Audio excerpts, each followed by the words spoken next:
Nigella Lawson is a chef, author, and beloved television personality who has spent decades in the spotlight. But there are a few aspects of her life story only known to die-hard fans. This is the untold truth of one of Britain's most cherished chefs.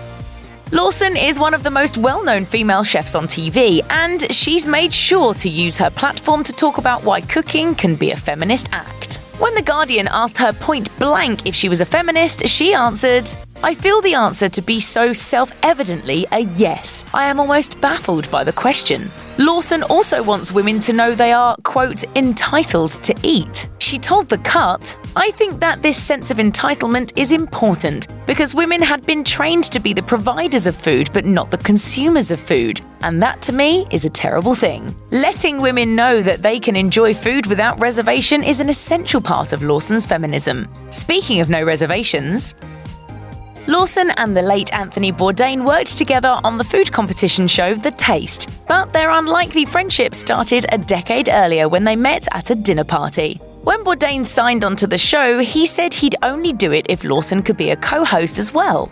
After Lawson's ugly divorce was finalized, Bourdain sweetly observed to the Daily Mail that Lawson had since, quote, blossomed into an even more confident chef and host. Bourdain was also vocal on Twitter when Lawson was denied entry to the United States based on an earlier court case confession that she had used pot and cocaine in her past. Bourdain tweeted, "I am absolutely mortified with embarrassment over the cruelty and hypocrisy of US actions. #Nigella Travel.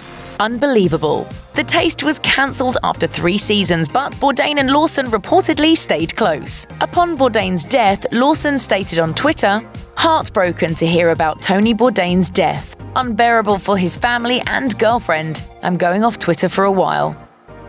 Not everyone has heard of Italian chef and food writer Anna Del Conte, but the influence of her books on Lawson and other notable names in the culinary world can't be understated. Some even credit her with introducing authentic Italian cooking to Britain. Lawson calls Del Conte's entertaining All'Italiana the book that made her into a food writer. She also notes that it's because of Del Conte that Lawson's own cooking tends to have a bit of an Italian flair. When I was writing my first book, I think Anna was probably the leading influence. In fact, Lawson considers Del Conte to be so influential to modern English cuisine that she decided to make a documentary about the chef. The Cook Who Changed Our Lives explores Del Conte's origins in Milan, gives a peek at the evolution of British cuisine over the past half-century, and features well-known chefs and food personalities talking about how Del Conte personally influenced them.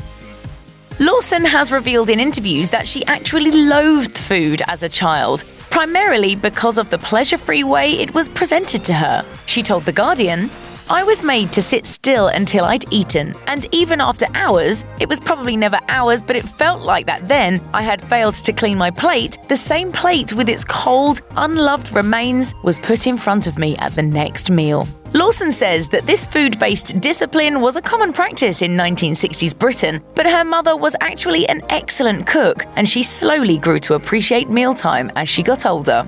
In particular, Lawson has fond memories whipping up egg-based sauces like mayonnaise and hollandaise with her mother and grandmother. All cooks have a few tools up their sleeve that they just couldn't do without. Lawson told the Wall Street Journal that for her, a microplane and a mezzaluna are 2 must-own gadgets. If you're unfamiliar with these handy tools, microplanes are sharp, fine, rasp-style graters. They can be used for grating cheese, zesting citrus, shaving chocolate, and a whole host of other essential kitchen tasks. A mezzaluna is a curved Italian blade used for finely chopping herbs, nuts, and fillings. Lawson admits she doesn't have good knife skills, so for her, a tool like the mezzaluna makes chopping way less tedious. And Anna Del Conte uses one, so you know it's authentic.